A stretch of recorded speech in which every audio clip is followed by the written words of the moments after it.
बिस्मिल्लाहिर्रहमानिर्रहीम, अस्सलाम वालेकुम। देखिए, इस वक्त की मौजूदा सूरत हाल कितनी खतरनाक हो गई है कि आज कुवैत पर अटैक किया गया है ईरान की जानिब से। और ये अटैक होता है कि जब कल ये F-35 3 तैयारे जो जॉर्डन में खड़े हुए थे उनको ये उड़ा देते हैं। लेकिन जो अब सूरत हाल पैदा हुई है उसमें इन्होंने कुवैत में जो अटैक किया है वो इतना ज़्यादा खतरनाक अटैक था कि इनके जो ड्रोन्स आए हैं वो भी नहीं रुके, और उन ड्रोन्स ने खास तौर पर जो फाइटर जेट्स के शेल्टर्स थे, सैटेलाइट कम्युनिकेशन सिस्टम था और इक्विपमेंट था कुवैत के अंदर, वहां पर उन्होंने अमरीकियों को इतना नुकसान दिया है, इतना ज्यादा नुकसान दिया है कि जॉर्डन वाला अटैक और ये अटैक इन्होंने धज्जियां उड़ा कर रखती हैं। लेकिन जो सबसे बड़ी इंटरेस्टिंग डेवलपमेंट है वो ये है कि अमेरिका इस वक्त सोच रहा है कि इतना अटैक हो गया है कि हमें अब कुवैत से निकलना पड़ेगा। यानी ये सूरत हाल इस वक्त पैदा हो गई है कि वो ये कह रहे हैं कि हमें कुवैत से बहुत बड़ी तादाद में निकलना पड़ेगा। और आज आप इमेजिन करें, वॉल स्ट्रीट जर्नल ने इस पर जो पूरी रिपोर्ट दी है वो दिल दहला देने वाली है कि अमेरिका ये चाह रहा है कि देखिए अब हम यहाँ से निकले, हमारे फौजी बड़े मारे जा रहे हैं कुवैत से, बहरीन से, जॉर्डन से। जॉर्डन ने तो ऑलरेडी कहा है कि आप यहाँ से निकले। प्रॉब्लम ये है कि कुवैत इस वक्त वो मुल्क है जहां पर सबसे ज्यादा अमेरिका के फौजी अड्डों पर अटैक हुए हैं। यानी मिसाइल, ड्रोन्स, ये तमाम की तमाम चीजें। और जो डिसैलिनेशन प्लांट है, पानी के प्लांट्स, एयरपोर्ट और इनकी पोर्ट्स, वहां पर भी बड़ी तादाद में अटैक हुए हैं। प्रॉब्लम यहां पर यह है कि अमेरिका के 13,500 फौजी इस वक्त वहां पर मौजूद हैं और इसके अलावा वहां पर बड़ी तादाद के अंदर उनके फौजी मारे जा रहे हैं और उनके पास अब रोकने का रास्ता कोई नहीं है। तो अब ये सूरत हाल जो पैदा हो रही है कि अमेरिका यहां से निकलना चाहता है और वो कह रहे हैं कि डैमेज इतना ज्यादा हो चुका हुआ है कि पानी के प्लांट्स, पावर स्टेशन और तमाम चीजें ये मुकम्मल तौर पर तबाही की तरफ जा रही हैं। और इस सूरत हाल के अंदर सबसे बड़ा चैलेंज अब ये बना हुआ है कि अमेरिका यहाँ से आहिस्ता आहिस्ता निकलना चाहता है। अब अमेरिका शायद खुद ये टाइम आ गया उसका, क्योंकि उसके फौजी मारे जा रहे हैं, उनके पास अटैक इतना हो रहा है। असल में जो खेप इस वक्त नई इस्तेमाल हो रही है ईरान की जानिब से, वो रुक नहीं पा रही। सबसे बड़ा प्रॉब्लम यहाँ पर यह आ रहा है कि जो खेप नहीं है वो बेसिकली अब रुक नहीं पा रही। और यही वो वजह है कि ईरान ने कहा है कि हमने अमेरिका पर अब जो ड्रोन्स मारे हैं वो इनके तैयारों के हैंगर्स तक उसने उड़ा दिए। और प्रॉब्लम ये आ रही है कि वो ड्रोन्स भी रुक नहीं पा रहे। सबसे बड़ी आज सूरत हाल ये पैदा हुई है कि आपको पता है कि जो बंदरगाह थी, खास तौर पर ये मिस्र की, वहां पर ड्रोन अटैक हुए। आज ईरान ने ऐलान किया है कि वो ड्रोन हमने नहीं मारे, वो इस्राइल का हमला था ताकि मिस्र और ईरान आपस में लड़ सके। देखिए, हकीकत टीवी ने आपको तफसीली ये बात बताई थी। ये गेम काफी अरसे से चल रही है और इसमें अचानक से एक ऐसे मुल्क पर अटैक करना जो इस जंग में शामिल नहीं है, ये गेम सिर्फ इसराइल का हो सकता है। इसके अलावा दुनिया में कोई ताकत नहीं है जो ये काम कर सके। उन्होंने कहा कि इसराइल ने ये अटैक करवाया है और इस अटैक के बाद ये हम पर उन्होंने इल्ज़ाम लगाया है। उन्होंने कहा ये फॉल्स फ्लैग एक ऑपरेशन था जो ये काम कर रहे हैं ताकि पूरी तरह खित्ते के अंदर अब जंग छिड़े। अब आप ये सोचें कि ऐसे सूरत हाल में अमेरिका क्या करेगा। अमेरिका यहाँ से निकलना चाह रहा है और अमेरिका को ये पता है। देखिए, प्रॉब्लम क्या आ रही है, प्रॉब्लम ये आ रही है दो चीज़ें। एक तो जो अमेरिका चाह रहा था वो प्रोटेक्शन नहीं मिली। दूसरी बात ये है कि अब अमेरिका चाह रहा था कि भाई ये सारे मिलकर ईरान से लड़े, तो कोई ईरान से लड़ नहीं रहा, तो वो यहाँ से अब निकलना चाहता है। तो जब आप यहाँ से निकलेंगे तभी तो तबाही अब आपके सामने आएगी, क्योंकि अब ये इसराइल ये चाहता है कि यहाँ से निकल कर हमारे मुल्कों में आए और ये जंग इन ममालिक को खुद लड़ने दे ईरान से। ये असल में उसका गेम प्लान है। देखिए, सबसे बड़ी सूरत हाल ये है कि अमेरिका इनकार करता रहा, लेकिन आप ये मनाजिर देखिए, ये ईरान की जानिब से मनाजिर जारी किए गए। उन्होंने बताया कि देखिए हमने F-35 को कैसे हिट किया है। यानी अमेरिका झूठ बोलता रहा, हमारा कोई नहीं, कुछ नहीं हिट हुआ। देखिए, उनकी जो तारीख है वो झूठ पर मबनी है, तारीख नहीं है।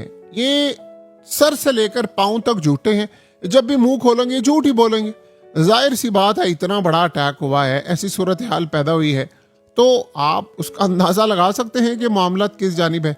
सो वन बाय वन करके आप अगर इस सिचुएशन को देखेंगे तो आपको ये चीज़ बड़ी क्लियरली नज़र आएगी कि अमेरिका इस अटैक के अंदर मुकम्मल तौर पर तबाही का शिकार हो रहा है।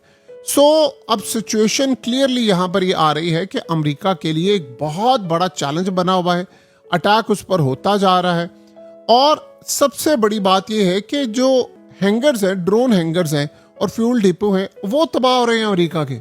देखिए, मिसाइल स्टोरेज तबाह हो रही है, F-35 तबाह हो रहे हैं और ये तमाम चीज़ें तबाह हो रही हैं। फिर उस सूरत हाल के अंदर अब आप बताएं कि आप कहाँ पर खड़े होंगे।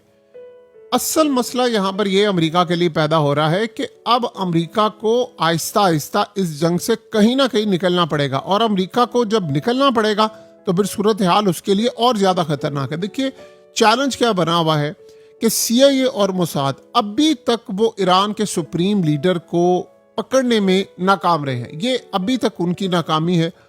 अब यहाँ तक मामला ये सामने आया है कि वो पूरी कोशिश कर रहे हैं कि आप सोचो 150 दिन हो गए हैं, ना मुश्तबा खामनाई ने फ़ोन को हाथ लगाया है, ना उन्होंने लैपटॉप को हाथ लगाया है। इन्होंने कैमरास को भी हैक करके तमाम चीज़ें निकालने की कोशिश की, अभी तक ईरान से उसका एक क्लू तक नहीं निकाल सके। और वो कह रहे हैं कि ना हमारी जो ह्यूमन इंटेलिजेंस थी, ह्यूमन रिसोर्सेज थे, उन तक को नहीं पता कि मुश्तबा खामनाई कहाँ पर है। और वो अभी तक अमेरिका और इसराइल समझ रहे हैं कि पता नहीं ये जिंदा भी है या नहीं है, क्योंकि उन्होंने सारे रिसोर्सेज अपने झोंक दिए हैं, लेकिन अभी तक वो उस बंदे को निकाल नहीं सके। एक उनकी जानिब से कहा जा रहा है कि वो डीप शेल्टर के अंदर मौजूद हैं, जख्मी हैं, लेकिन इस पूरे के पूरे खेल में जैसे हम ट्रैक करते थे, मोबाइल फ़ोन से ट्रैक करते थे या जैसे हम चीज़ों से ट्रैक करते थे, अभी तक वो मौजूद नहीं है। देखिए, जो इस वक्त मुश्तबा खामनाई के साथ मामला है, ये अली खामनाई के साथ नहीं था। जिस तरह ये उनकी हिफाजत कर रहे हैं जो ईरानी है, वो इनके पुराने सुप्रीम लीडर की नहीं करते थे। वो कभी मंजर आम पर आ जाते थे, कभी वो तकरीर करते थे, कभी कुछ था। उन्होंने इस वक्त इस बात को समझा कि ठीक है, मैंने अपनी ज़िंदगी जी ली है, ये मारेंगे, तो वो प्लान बनाकर जो बैठे हुए थे कि फिर हम मारेंगे। तो इस सूरत हाल के अंदर मसला ये है कि पहली दफ़ा ऐसा हुआ है, ना इसराइल को ये समझ आ पा रही है कि मुश्तबा खामनाई जिंदा हैं या मर गए हैं, ना उनको ये पता है कि ये कैसे सरवाइव कर रहे हैं। अगर ये सरवाइव नहीं कर रहे तो ये जंग कौन लड़ रहा है। यानी वो इस वक्त अमेरिका के साथ डबल गेम खेल रहे हैं, जो सबसे बड़ी सूरत हाल है। तो वो ये कह रहे हैं कि हमें अभी तक ये सर्कल, जो असल में इनके टॉप लेवल के लोग थे, वो भी नहीं बता पा रहे। जो इनके एजेंट बनकर ईरान के अंदर काम करें, उन्होंने भी काफ़ी हद तक इनको डिसअपॉइंट किया और किसी को इस दफ़ा समझ नहीं आ पा रही। देखिए, सबसे बड़ी बात यह है कि ईरान के जो प्रेसिडेंट है, उन्होंने कहा था कि उन्होंने 2.5 घंटे की मुलाकात की जो मुश्तबा खामनाई से। अब ये इसराइल को समझ नहीं आ पा रही कि क्या वाकई उन्होंने मुलाकात की, क्या हमें पागल बनाने के लिए काम किया। इवन क्या आप अंदाज़ा करें, उनके बाप का जनाजा था, वो बाप के जनाजे में नहीं आए। सो वो ये कह रहे हैं कि हमें अभी तक ये नहीं पता चल पा रहा है कि आया ये जिंदा है या नहीं है। अगर ये जिंदा है तो कहाँ पर है, और अगर नहीं जिंदा तो ये कैसे जंग चल रही है हमारे खिलाफ इतनी मुनज़्ज़म तरीके से कि एक ऑर्डर जाता है, कौन ये ऑर्डर लेकर आ रहा है, कौन ये काम कर रहा है। आप ये सोचें कि इसराइल और नासा ने ईरान की जो ट्रैफिक कैमरास थे, उनको एक दफ़ा हैक कर लिया था, और जिसके बाद उनके बॉडीगार्ड्स के कन्वे, सारे के सारे मूवमेंट्स का उनको पता चल गया। लेकिन प्रॉब्लम अब ये पैदा हुई है कि अभी तक उनको ये बात समझ नहीं आ पा रही कि अब कैसे पता चलाएं कि हम कौन कहाँ पर खड़ा है। काफ़ी ज़्यादा इस वक्त सिचुएशन जो है वो ख़राब है, और इस पूरे के पूरे खेल में जो सबसे बड़ा चैलेंज बना हुआ है, सबसे बड़ा चैलेंज ये बना हुआ है कि अमेरिका इस लड़ाई को कैसे जीत सकता है। सबसे ज़्यादा बुरी सूरत हाल इस वक्त ये है कि ना अमेरिका इस लड़ाई को जीत पा रहा है, ना अमेरिका के पास कोई और सूरत हाल है। इतना बड़ा चैलेंज अमेरिका के लिए बना हुआ है कि ना वो यहाँ से निकल पा रहे हैं, ना वो मजीद फौज ला पा रहे हैं, ना अब नए हॉर्मज़ ओपन हो रहे हैं। यहाँ तक ट्रंप ने कहा है कि अगर ईरान पहल करे बातचीत में तो फिर मामला कुछ समझ आ सकते हैं। अब ईरान इस दफ़ा पहल करना नहीं चाहता, और प्लान ये हो रहा है कि जी एक MOU 2 साइन किया जाए। जो MOU 1 में कुछ चीज़ें हैं उसको अमेंडमेंट करके अगले लेवल पर लेकर मुज़ाकरात करें। ईरान कहता है इस दफ़ा हम ट्रैप में नहीं आने वाले। तो इसलिए देखिए, जब उनको मौका मिला तो उन्होंने अटैक कर दिया, और जो अटैक उन्होंने किया इस दफ़ा, वो पहली दफ़ा में एडवांस अटैक कर दिया। अमेरिका को ये काफ़ी सारी चीज़ें जो हैं वो खटक रही हैं। अमेरिका के लिए ये चैलेंज बना हुआ है, और यही वो वजह है कि अमेरिका इस पूरे के पूरे खेल को समझ रहा है कि सिचुएशन हमें हैंडल नहीं करनी चाहिए थी इस तरह जो इस वक्त सूरत हाल हमें नज़र आ रही है। हमें इस पूरे के पूरे खेल को किसी और अंदाज में देखना चाहिए। बहरहाल अमेरिका चाहे जो मर्जी करे, जो मर्जी सूरत हाल उसकी पैदा होती रहे, एक बात रियलिटी है और ये तय है, ईरान जंग में इसको इसराइल ने मरवा दिया है। उसकी ताकत, नशा, तमाम की तमाम चीजें इस वक्त तबाही की तरफ जा रही हैं।